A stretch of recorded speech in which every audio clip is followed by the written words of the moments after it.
Hi, old Uncle Jeff Craig here from the Dakota Dining Hall. We've got our Centennial operation and celebration coming up pretty quickly, and Ryan asked that I give some thought to and perhaps share those thoughts with all of you who might be considering coming to the celebration. Over the course of the last several days, lots has been running through my mind relative to Dakota and folks who are near and dear to the place coming back for the celebration. And I just have some thoughts to share. There isn't any particular order to share them in. It's a special place, and you all have been involved one way or the other in this special place. And the place is important only in that it supports relationship building, because really that's what it's all about. I think if you think back on your camping experiences, you think about the place, perhaps the things that happened in the place, like maybe it's where you learn to set the table first, or maybe it's that anticipation leading up to and the follow through in jumping off the tower for the first time, or what it felt like to go into that cabin your first year and meet the folks who are going to be your leaders and your fellow campers. And as you thought about that, you probably would be focusing on who they were and the kinds of things that you did with all of them and how important that was to you. So relationship, in my mind, is really the power of the Camp Dakota experience. It's learning a little bit more about who you are and how you relate to other people, and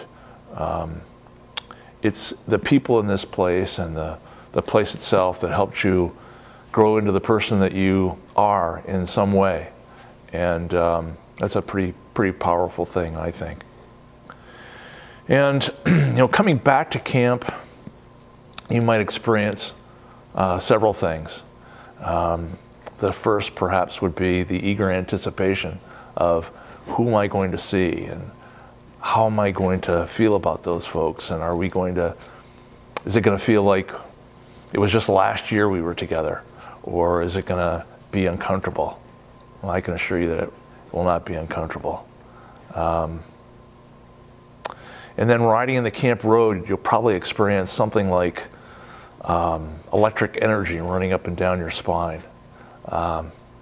Things will flood in at you in terms of memories, and you might remember sitting next to your car in that dusty road coming into camp and waiting for that 2 o'clock bell to ring before the line slowly moved forward and you were able to begin your camping experience each year.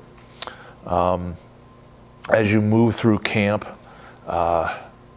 you'll be reminded of all those wonderful things that you were able to accomplish and learn, and as you see people of your era, you'll feel really warm about it. I'm quite sure. A story would be, I think it was probably 1980, 81, something like that. I'd been here a few years. Karen and I had been here a few years, and it was pre-season, and we were opening up camp. It was still shuttered up pretty well, and I was involved with Freddie Mitchell, who was, some of you may remember Freddie.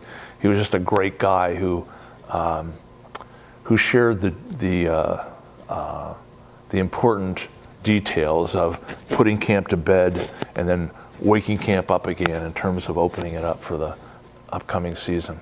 And we had big honking radios at that time, and I got a call over the radio that an alum had arrived in camp and wondered if it would be okay to walk around a bit. So I dropped what I was doing, as we often did, and headed up the hill. We might have been down on the waterfront, as I recall, and headed up on the hill and to the office, and met a gentleman on the porch who had been with us, I believe, in the 30s. It might have been early 40s.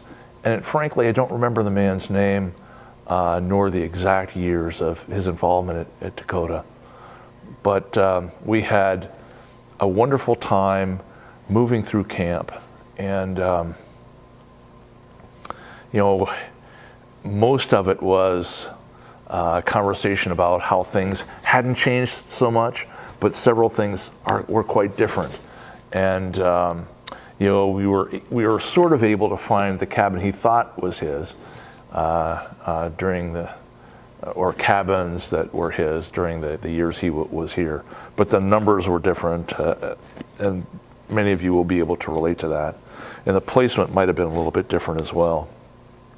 And we moved through some of the major buildings, the dining hall, hobby nook, and headed down toward the waterfront. And you know, he was just joyful and recalling lots of stories about things that had happened for him here at Camp Dakota during his years here. Talked about people and wondering if I could remember names of folks who were here in key leadership positions, waterfront director, that sort of thing. And as we left the waterfront, I asked if he'd like to see if we could find his picture in Memorial Lodge. And at that time, in Memorial Lodge, we had long total camp pictures that Uncle Oscar and Aunt Frances had done on an annual basis. But they weren't hung in any particular order. And they were just sort of hung, you know, from a wire on a nail. And so I unlocked the shuttered door, and it was kind of dark inside, so I flicked on all the switches. And you know, he walked around and looked at all the pictures, and finally reached up and grabbed a picture and took it off the nail and started to look at it. But you know, the light in that building, fully shuttered, is not all that well. So we moved through the screen door and out onto the porch of Memorial Lodge, and he sort of put his back on one of the posts and allowed the light from lakeside to pour onto it. And I kind of came around in back of him. And as he was looking at the picture, he really didn't say much, but a drop formed on the glass below. And to me, that's, I've often told that story because it's so powerful. It speaks to how people feel about this place and the people who they have enjoyed this place with. I would encourage you to return to camp whenever you can, but certainly give some thought to coming to the Centennial celebration. I'm sure we'll have a wonderful experience, and I look forward to seeing you then. Thanks.